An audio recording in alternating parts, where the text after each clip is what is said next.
Hello, welcome back. Question is, will I remember where I left off? Okay, so here is our tic-tac-toe board so far. The actual app, this is what it looks like in the layout. This is what the components are. This is what they are set to for our kind of split canvas view versus our code view over here.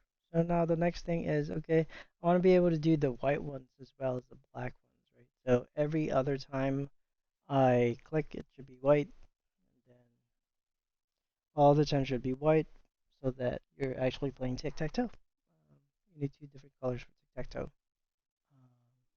Oops, okay, hold on. I may have stepped away and paused the recording, and I forgot where I was. Hold on. Okay, so what we have so far, again, we can click these, they turn all to black, but sometimes, we want to start with all of them being nothing, and then every other time we click, we want it to be able to alternate between black and white. So we're gonna introduce a Boolean variable. So a Boolean variable is something that can have two values, true or false. And so we're gonna go, I wonder, should we do white or black first? Black and white. I guess we'll do black first. So we'll do is black. It's gonna be a Boolean, and we're gonna say that, okay, we're gonna initially start with true. So for all these on-click listeners right here, we are actually going to add an if statement that says, hey, should we be doing black or white? So here we're going to add an if statement, and we're going to say if is black, then this is what we do. So this is called a blocking statement for those of you those of you who are new. Otherwise, what we're going to do is, oh, well, if it's not black, it must be white. In my case, again, these are the names of my two files.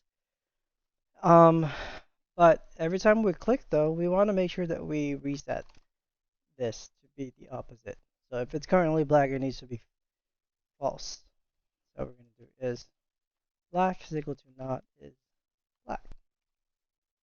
And so now the question is, we we don't need to be able to reassign it. So in this case, we want to change that to a var.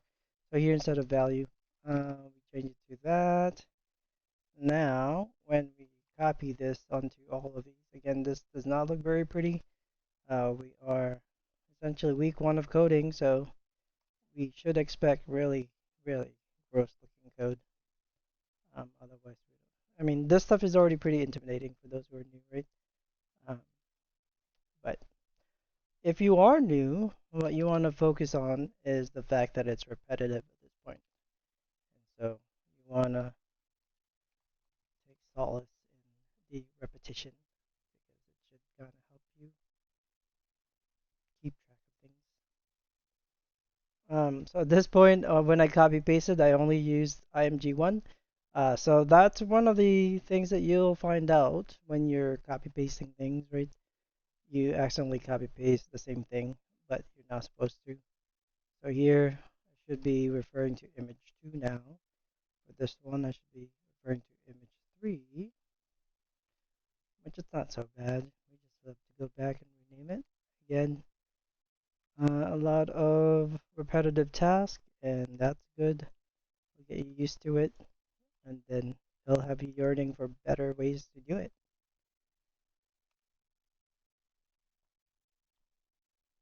7, 7. You can pause my recording if you want to take care of this and then just advance to a later point in time.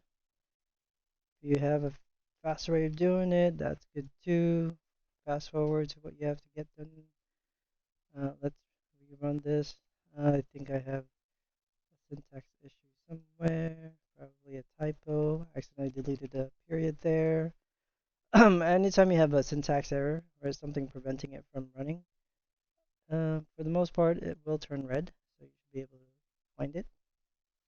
Let's rerun this. So now every other, we can see that we can change the colors. Perfect. So that's how you can introduce a boolean, and we are also using an if-else statement here to decide how to do that. Later on, some of you may want to look into ternary operators for this. Um, okay, so that's this part. Thanks.